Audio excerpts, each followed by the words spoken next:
Programang ito ay rated SPG. Striktong patnubay at gabay ng magulang ang kailangan. Maaaring may masiselang tema, lengguwahe, karahasan, sexual, horror o droga na hindi angkop sa mga bata.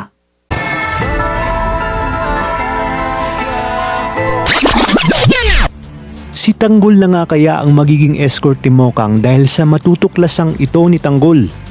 Nanggagalaiti pa rin sa galit si Olga dahil sa pag-itsapwera ng kanyang mga plano para nga sa business expansion at pagpapatigil ni Ramon ng operasyon ng kanyang mga naunang negosyo.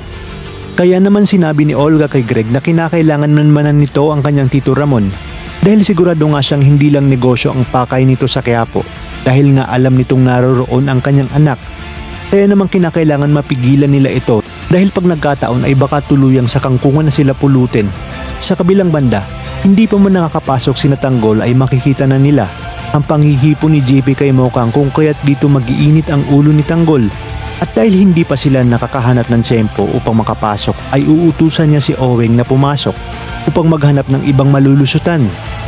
At sa pagpasok ni Oweng ay maririnig niyang pinag-uusapan ni na JP at ng kaklase nito na sa oras umanong makuhanan ni JP si Mokang ay paniguradong si Monique na ang maghahabol sa kanya sa mga susunod na araw.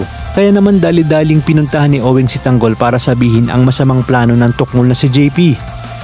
Makikita nila na magbabanyo si JP kaya sinabi ni Tanggol sa kanyang tropa na abangan ito para turuan ng leksyon. At nang na-corner na nga nila ito ay hinarang na siya ni Tanggol dala ang kanyang baril. Sinabi ni Tanggol kay JP na alam niyang may balak itong masama kay Mokang. Dagdag pa ni Tanggol na alam ba umano ni JP na si Mokang ang prinsesa sa Quiapo kung kaya't hindi niya palalampasin ang balak nito.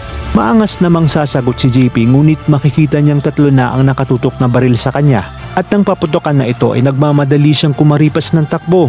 At habang patuloy ang selebrasyon ay makakarinig sila ng isang putok ng baril dahilan ng pansamantalang pagtigil ng kasiyahan. Ngunit di kalaunan ay matutuloy rin dahil wala naman umanong nakita si Edwin. Maya-maya pa ay magugulat ang lahat dahil sa pagpasok ni Tanggol matapos tawagin ng MC ang 18th roses ni Mokang na buong akala nga ng mga naroroon ay si JP. Dito na rin kaya sasabihin ni Tanggol kay Mokang ang masamang plano ni JP kung kaya't pumayag na rin itong si Mokang na si Tanggol na ang kanyang maging escort? Kaya naman mga kapamilya, kapit lang dahil marami pa tayong dapat abangan. Dito lang sa bagong paborito ng sambayanan, ang FPJ's Batang Quiapo.